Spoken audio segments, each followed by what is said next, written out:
باقی ہے. جیسے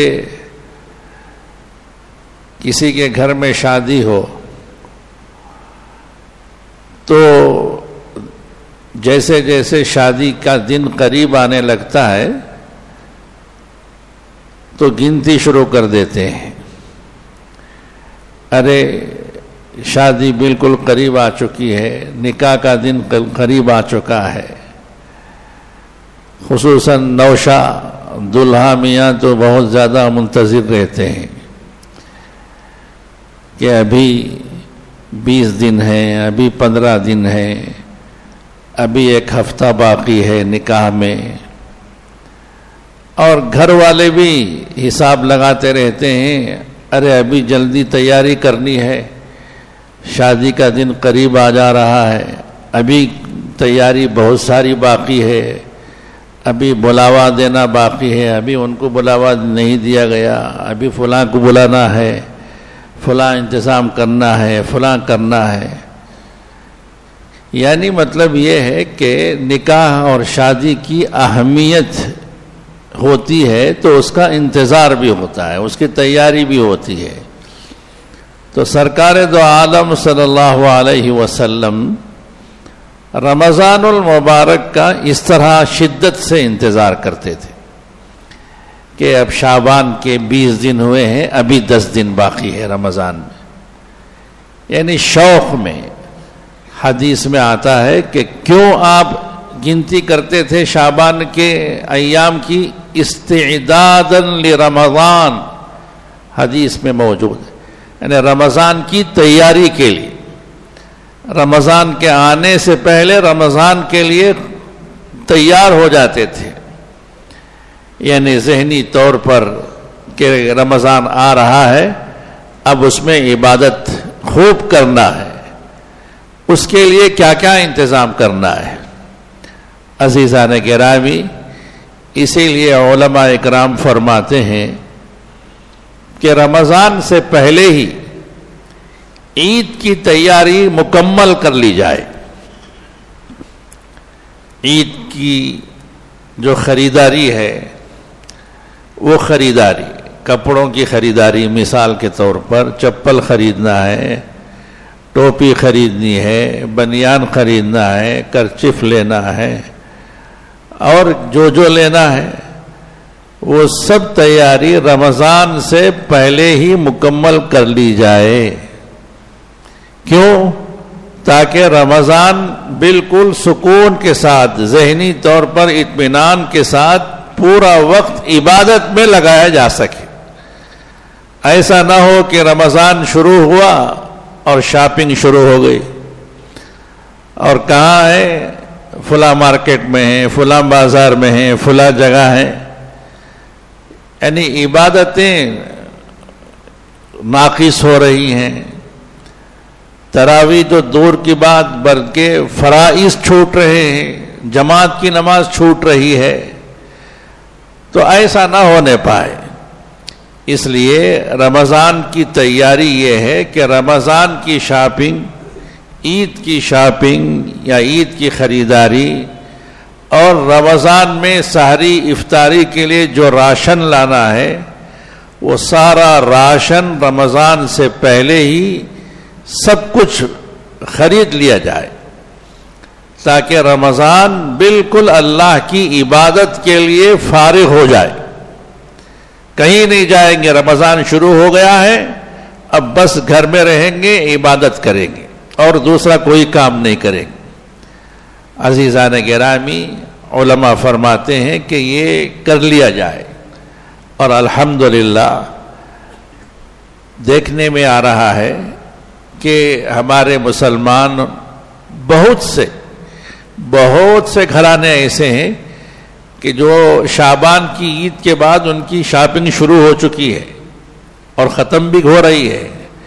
آپ جا کر دیکھیں مارکیٹوں میں کپڑے کی، سب لوگ، سب عورتیں سب لے رہے ہیں تاکہ رمضان میں اطمینان کے ساتھ عبادت کی جا سکے. تو عزیزان گرامی، اس لیے کہ رمضان ایک عظیم مہمان ہے، مہمان کے طور پر آتا ہے. اور بس 1 مہینہ ہوا رمضان بھی ہم سے رخصت ہو جاتا ہے. اب وہ 1 مہینہ دیکھتے دیکھتے گزر جاتا ہے.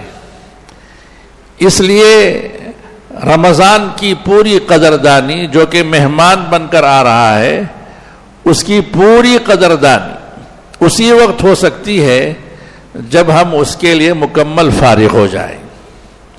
اور مہمان جتنا بڑا ہوتا ہے اتنا ہی اس کا اہتمام بھی ہوتا ہے. مثال کے طور پر گھر میں کوئی بڑے مہمان آ رہے ہوں،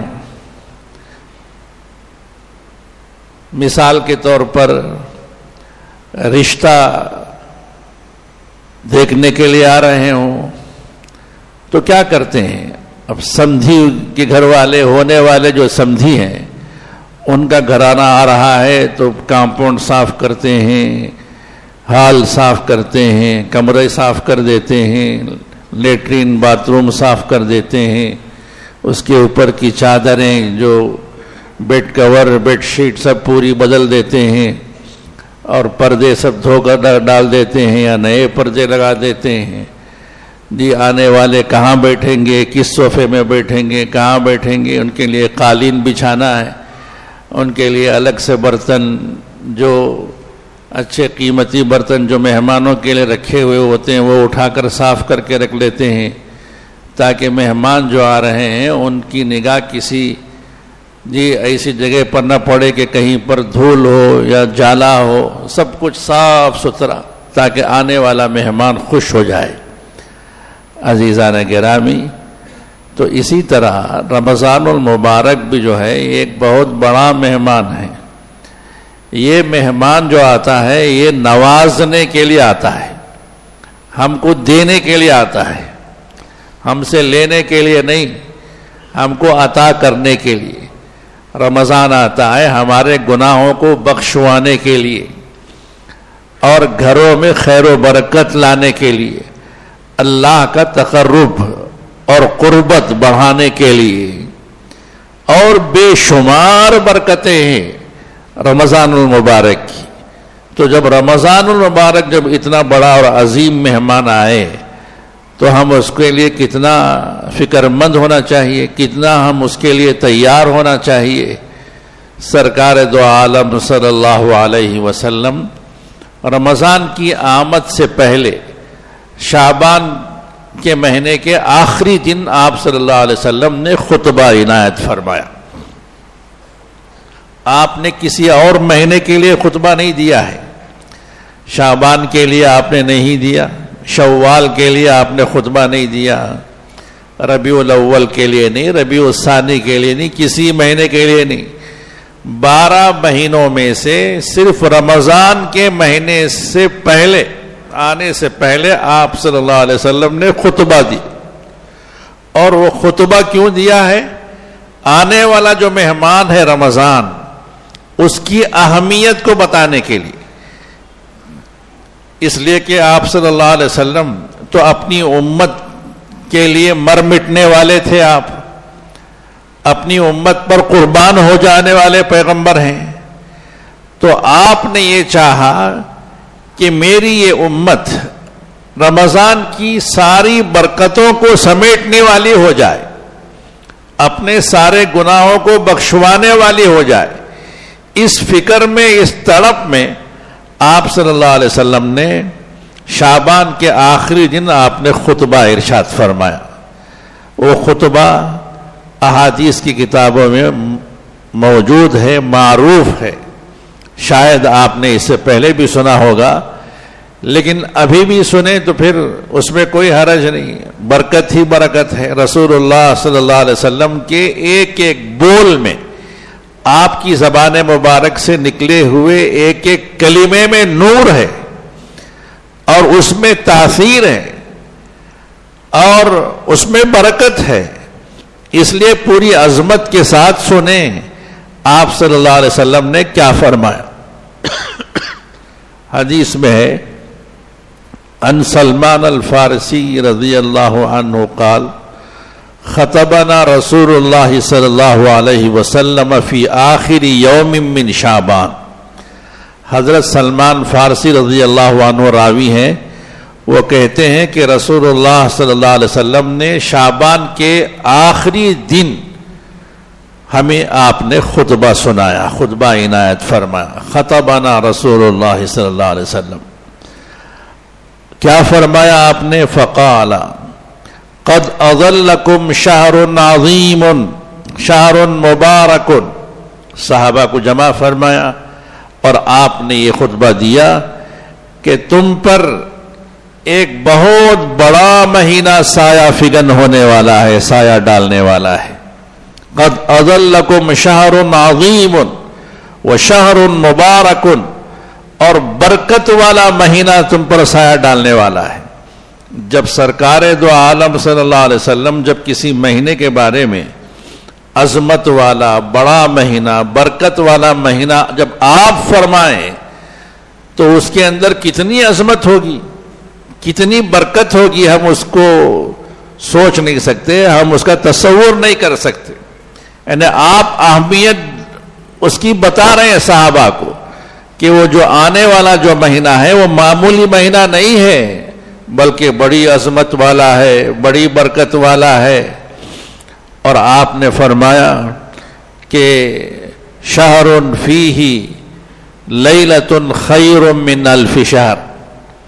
وہ مہینہ میں جو کہہ رہا ہوں عظمت والا برکت والا، ایسے ہی نہیں بلکہ اس میں ایک رات ایسی ہے جو 1000 مہینوں سے بھی بہتر ہے.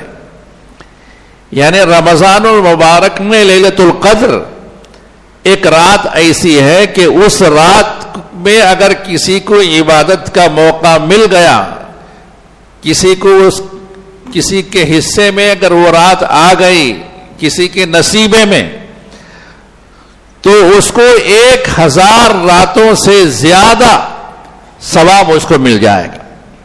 علماء نے حساب لگا کر فرمایا ہے کہ تقریباً 84 برس یعنی 80 پر 4 سال عبادت کرنے کا ثواب صرف ایک رات میں عبادت کرنے پر اللہ تعالیٰ عطا فرمائیں گے.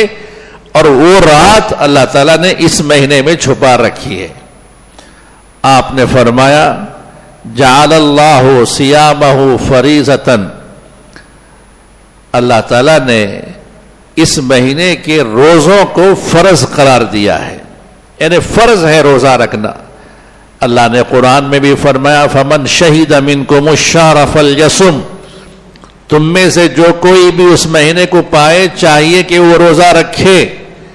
تو آپ صلی اللہ علیہ وسلم نے فرمایا کہ اللہ تعالیٰ نے اس مہینے کے روزوں کو فرض قرار دیا ہے. وقیام لیلہ تطوعا، اور اس مہینے کے رات میں کھڑے ہو کر عبادت کرنے کو اللہ نے نفل بنایا ہے. یعنی رمضان میں جو نماز زائد پڑھی جاتی ہے وہ کون سی نماز ہے؟ کون سی نماز ہے؟ تراویح کی نماز.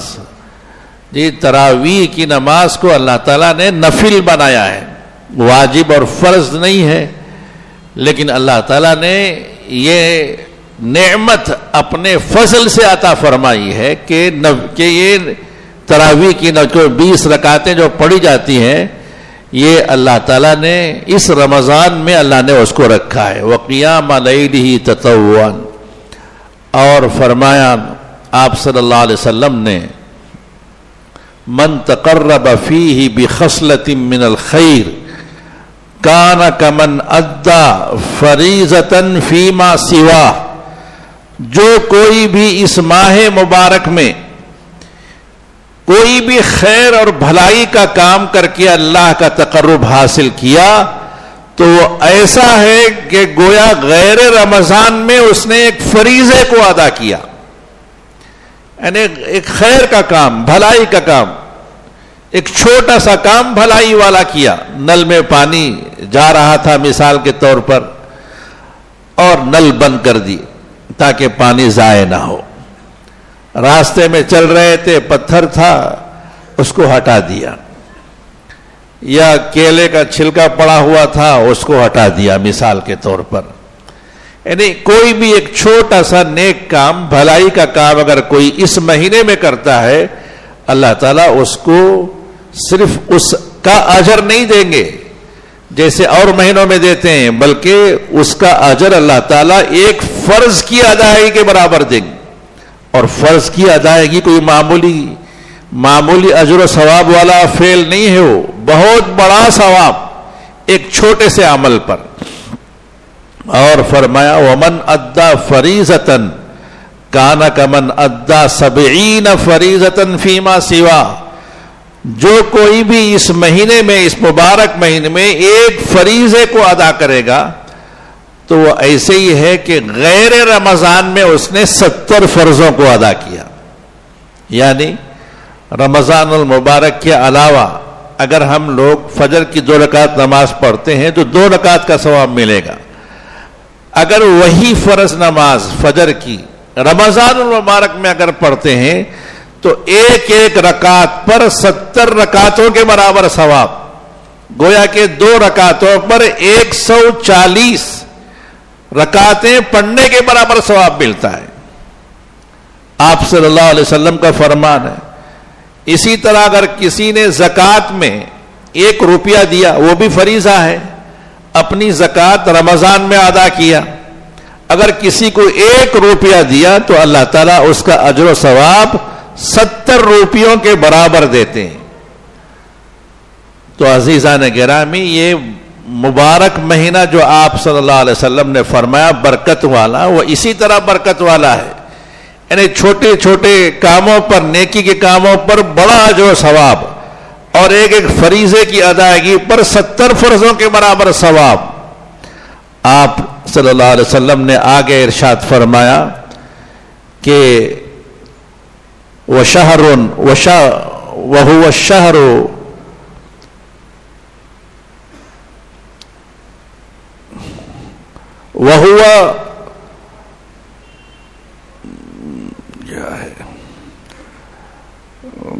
وَهُوَ شَهْرٌ ثَوَابُهُ الْجَنَّةُ، کہ یہ ایسا مہینہ ہے کہ جو مہینہ صبر والا مہینہ ہے. وَهُوَ شَهْرُ الصَّبْرِ وَهُوَ شَهْرُ الصَّبْرِ، کہ یہ مہینہ صبر والا مہینہ ہے. وَثَوَابُهُ الْجَنَّةُ، اور اس کا اجر و ثواب جنت ہے. اب ہم عام طور پر جو صبر کا معنی سمجھتے ہیں، عام طور پر وہ یہ سمجھتے ہیں کہ کسی کو کوئی تکلیف اگر آ جائے، کوئی پریشانی اگر آ جائے، یا کسی کے گھر میں کسی کا انتقال ہو جائے، تو اس وقت جو برداشت کیا جاتا ہے اس کو صبر کہتے ہیں. یقیناً وہ بھی صبر ہے، لیکن صبر کا اتنا محدود مفہوم نہیں ہے شریعت میں.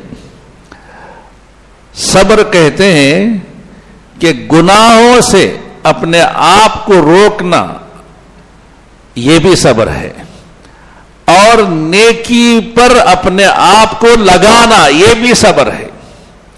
چنانچہ فرماتے ہیں کہ صبر کی 3 قسمیں ہیں، کہ صبر عند المصیبہ، ایک جو ہے وہ مصیبت کے وقت میں صبر، گھر میں کوئی حادثہ پیش آ گیا، تجارت میں نقصان ہو گیا، یا آگ لگ گئی دکان پر، یا چوری ہو گیا مال و متاع، یا اس طرح کا کوئی حادثہ اللہ نہ کرے اگر پیش آ گیا تو یہ صبر عند المصیبہ ہے. اور ایک صبر ہے جو صبر عن المعصیہ، یعنی برائی سے صبر کرنا. جی چاہ رہا ہے کہ برائی کروں، جی چاہ رہا ہے کہ گناہ کروں، جھوٹ بولوں، دھوکہ دوں، اور نامحرم عورت پر نظر ڈالوں مثال کے طور پر، لیکن جی چاہ رہا ہے، لیکن اس وقت یہ سوچ کر کہ اللہ نے حرام کیا ہے اپنی نظر کو پھیر لیتا ہے یا جھوٹ بولنے سے رک جاتا ہے، تو یہ بھی صبر ہے. تو اس پر بھی صبر کا ثواب ملے گا. اور اسی طرح الصبر علی الطاعہ، کہ اطاعت کے لیے صبر کرنا. اب نماز کا وقت ہو گیا اور نیند بھی آ رہی ہے، بستر سے اٹھا نہیں جا رہا ہے، کاہلی سستی بھی ہو رہی ہے، لیکن پھر بھی یہ سوچ کر کہ اللہ کا حکم ہے جی فوراً اٹھ کر پھر وضو کر کے نماز کے لیے چل پڑنا، یہ بھی صبر ہے۔ تو عزیزان گرامی، ان سب کاموں پر صبر کا ثواب ملے گا، اور صبر کا ثواب کوئی معمولی ثواب نہیں کہ صبر کا ثواب ثواب الجنہ، جنت ملے گی، یعنی ان سب اعمال پر جنت ملے گی۔ اور آگے آپ صلی اللہ علیہ وسلم نے فرمایا کہ وَهُوَ شہر المواسات، اور یہ مہینہ غم خاری کا مہینہ ہے، یعنی ہمدردی کا مہینہ ہے، یعنی کوئی درد میں مبتلا ہے، کوئی پریشانی میں ہے، کوئی غم میں ہے، تو اس کا ساتھ دینا، تو ساتھ دینے کا مہینہ ہے، یعنی غم بانٹ لینے کا مہینہ ہے، اس کے دکھ درد میں شریک ہو جانے کا مہینہ ہے۔ اور ہے بھی ایسے ہی کہ ہم لوگ تو سال بھر کبھی بھوک و پیاس برداشت کرنے کا موقع نہیں آتا، رمضان المبارک میں روزے کی وجہ سے بھوک اور پیاس کو برداشت کرتے ہیں۔ جب بھوک اور پیاس جب لگتی ہے، جب اس کو برداشت کرتے ہیں، تو اس وقت احساس ہوتا ہے کہ ہمارے محلے میں رہنے والے، اڑوس پڑوس میں رہنے والے کتنے لوگ ایسے ہیں جن کو وقت پر کھانا نہیں ملتا، جو بھوکے پیٹ رات گزارتے ہیں، بھوکے سو جاتے ہیں، 3 وقت کا کھانا پیٹ بھر کر نہیں ملتا، ایک وقت پر گزارا کرنا پڑتا ہے، کتنے لوگ ہیں۔ تو یہ احساس جاگتا ہے، تو جب یہ احساس پیدا ہوتا ہے تو پھر اس کے نتیجے میں ان کے ساتھ ہمدردی پیدا ہوتی ہے کہ جیسے ہم کو تکلیف ہوئی اب روزے کی وجہ سے، ویسے ہی ان کو بھی تکلیف ہوتی ہوگی، اور وہ بھی سال بھر تکلیف اٹھاتے ہوں گے، اس لیے ان کا ساتھ دیا جائے، ان کی مدد کی جائے، مالی مدد یا کھانے پینے کی چیزیں، راشن پہنچا کر یا کسی بھی طریقے سے۔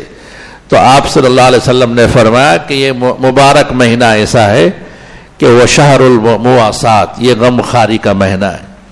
اور آگے آپ نے فرمایا کہ وَشَهْرٌ يُزَادُ فِيهِ رِزْقُ الْمُؤْمِنِ، یہ مہینہ ایسا ہے کہ اس مہینے میں مومن و مسلمان کا رزق بڑھا دیا جاتا ہے، رزق بڑھا دیا جاتا ہے۔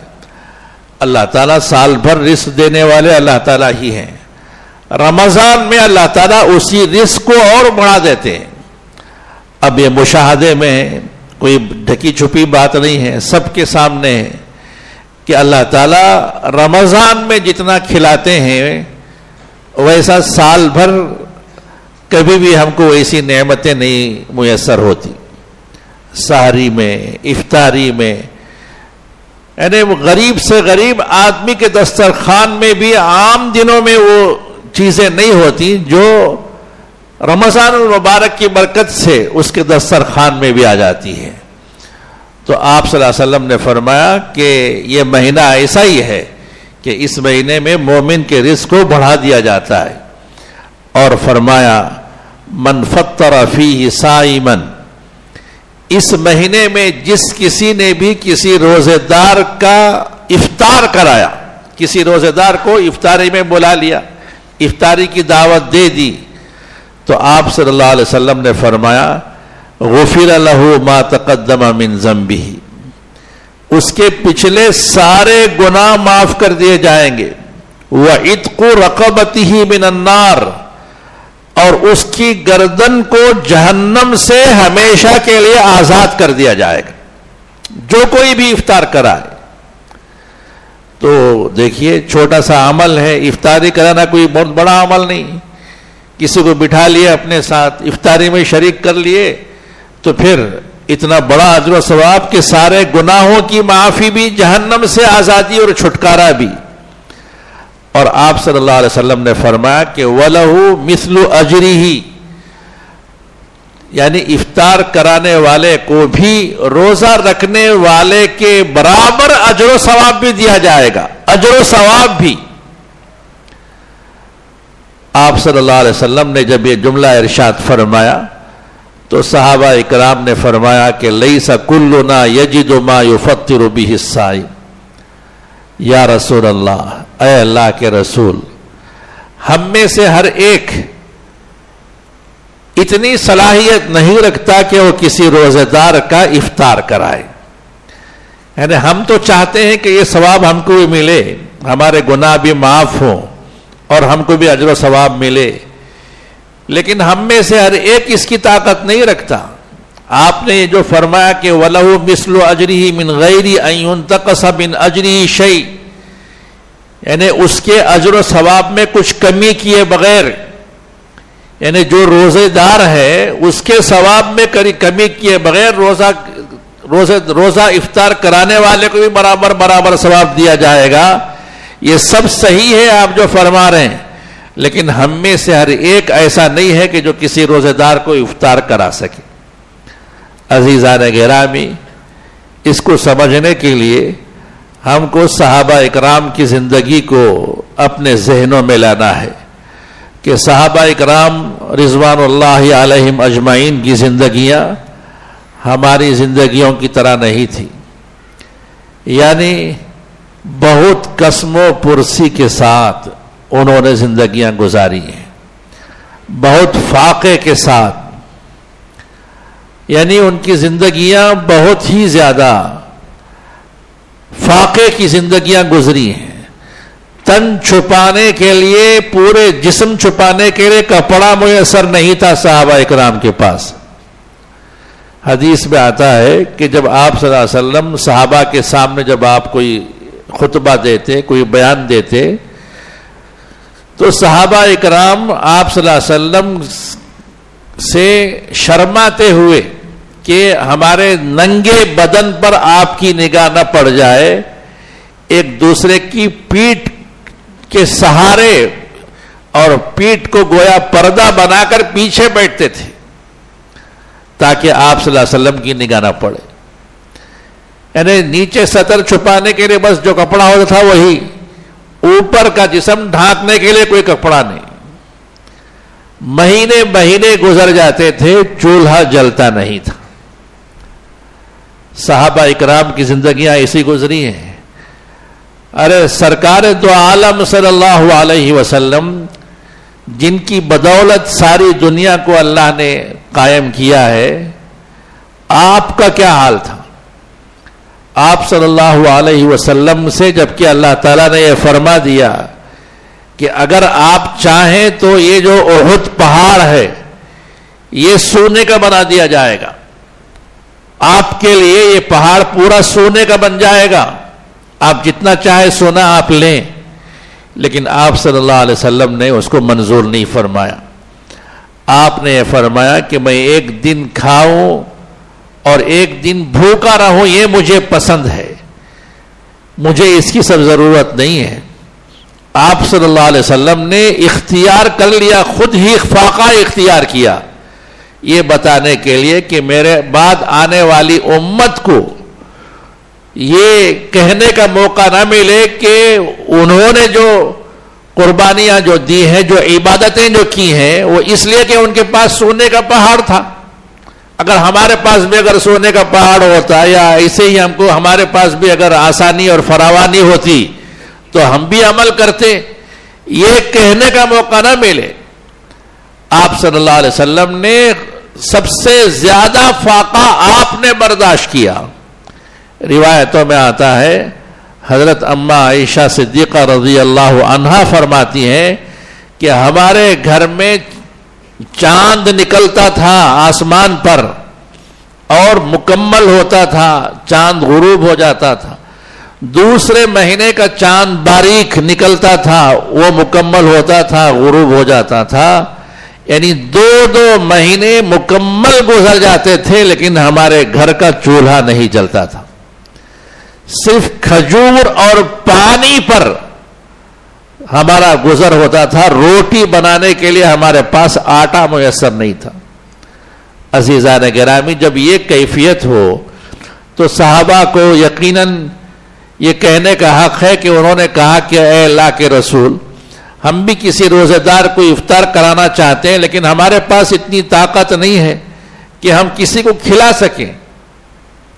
عزیزان گرامی, سرکار دو عالم صلی اللہ علیہ وسلم صرف مالداروں کے نبی نہیں ہیں, آپ فقیروں، محتاجوں، ضرورت مندوں، مسکینوں سب کے آپ پیغمبر ہیں، سب کے لیے آپ رحمت للعالمین بنا کر بھیجے گئے ہیں۔ آپ صلی اللہ علیہ وسلم نے فرمایا کہ یہ اجر و ثواب جو میں نے بتایا کہ سارے گناہوں کی معافی اور جہنم سے آزادی اور روزے دار کے برابر کا ثواب، یہ ضروری نہیں ہے کہ کوئی افطاری کے لیے کسی کو پیٹ بھر کر کھلائے، بلکہ آپ نے فرمایا یؤتی اللہ ھذا الثواب، کہ یہی اجر و ثواب اللہ تعالیٰ اپنے فضل سے عطا کرے گا۔ فرمایا کہ علی مذقۃ لبن او شربۃ من ماء، کہ ایک گھونٹ لسی پلانے پر، اگر کسی کے پاس لسی پلانے کے لیے لسی موجود نہیں ہے تو ایک گھونٹ پانی پلانے پر بھی اجر و ثواب دیا جائے گا۔ آپ صلی اللہ علیہ وسلم نے فرمایا، تو صحابہ کے پوچھنے پر، دریافت کرنے پر اتنی بڑی بات معلوم ہوئی کہ اگر کوئی افطاری میں اگر کسی کو پانی پلا دے ایک گھونٹ تو اللہ تعالیٰ اس کے بھی سارے گناہ معاف کر دیے جائیں گے، کر دیتے ہیں، اور اس کو جہنم سے آزاد کر دیتے ہیں، اور اس کو روزے دار کے برابر اجر و ثواب دیتے ہیں۔ آگے فرمایا ومن اشبع صائما، اور جو کوئی کسی روزے دار کو پیٹ بھر کر کھانا کھلایا، اگر اللہ نے کسی کو وسعت دی ہے، کسی کو دیا ہے کھلانے پلانے کے لیے اناج، راشن وغیرہ، اس نے اگر کسی کو پیٹ بھر کر کھلا دیا تو آپ صلی اللہ علیہ وسلم نے فرمایا کہ اس کو میرے حوض سے پانی پلایا جائے گا، اور ایسا پانی پلایا جائے گا کہ لا یظمأ، پھر اس کو کبھی پیاس نہیں لگے گی، حتی یدخل الجنہ، اس کے جنت میں داخل ہونے تک، یعنی اس کے گناہوں کی بخشش بھی ہوگی، جہنم سے چھٹکارا بھی ملے گا، اور ساتھ ہی ساتھ اس کو میرے حوض کوثر سے اس کو ایسا پانی پلایا جائے گا کہ اس کو جنت میں داخل ہونے تک پیاس نہیں لگے گی۔ عزیزان گرامی، آگے آپ صلی اللہ علیہ وسلم نے فرمایا کہ وہ مہینہ ایسا ہے کہ اولہ رحمت، اس کا پہلا عشرہ رحمت ہے، وَأَوْسَطُهُ مَغْفِرَةٌ، اس کا درمیانی عشرہ مغفرت کا ذریعہ ہے، اور وَآخِرُهُ عِتْقٌ مِّنَ النَّارِ، اور اس کا آخری عشرہ جہنم سے آزادی کا ذریعہ ہے۔ یعنی مطلب یہ ہے، یعنی پہلے عشرے میں جو بھی کام کریں گے اللہ تعالیٰ کی رحمت متوجہ ہوگی، اور دوسرے عشرے میں جو بھی نیک کام کریں گے اس پر مغفرت کی جائے گی، اور تیسرے عشرے میں اللہ تعالیٰ جہنم سے چھٹکارا اس کے لیے لکھ دے گا، جہنم سے ہمیشہ کے لیے اس کے لیے چھٹکارا ہو جائے گا۔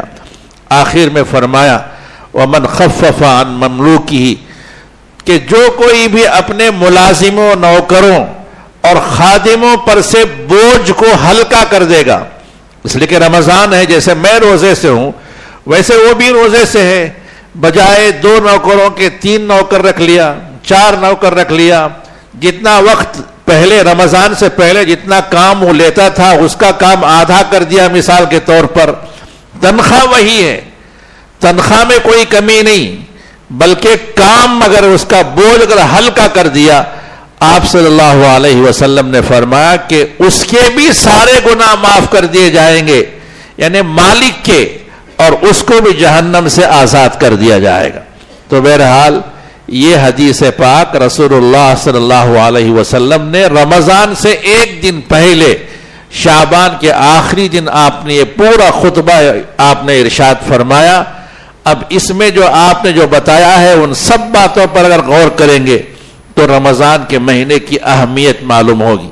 تو بہرحال عزیزان گرامی، دعا فرمائیں کہ اللہ تبارک و تعالی آپ صلی اللہ علیہ وسلم کے اس دیے ہوئے خطبے میں جو ہدایتیں ہیں، جو نصیحتیں ہیں، ان ساری نصیحتوں پر عمل کرنے کی ہم کو توفیق عطا فرمائے، اور اس میں جو برکتیں ہیں، جو نورانیتیں ہیں اس حدیث پاک میں، وہ ساری نورانیتوں سے ہم سب کو مالا مال فرمائے، اور آنے والا جو مہینہ ہے اس کی پوری قدردانی کی توفیق عطا فرمائے۔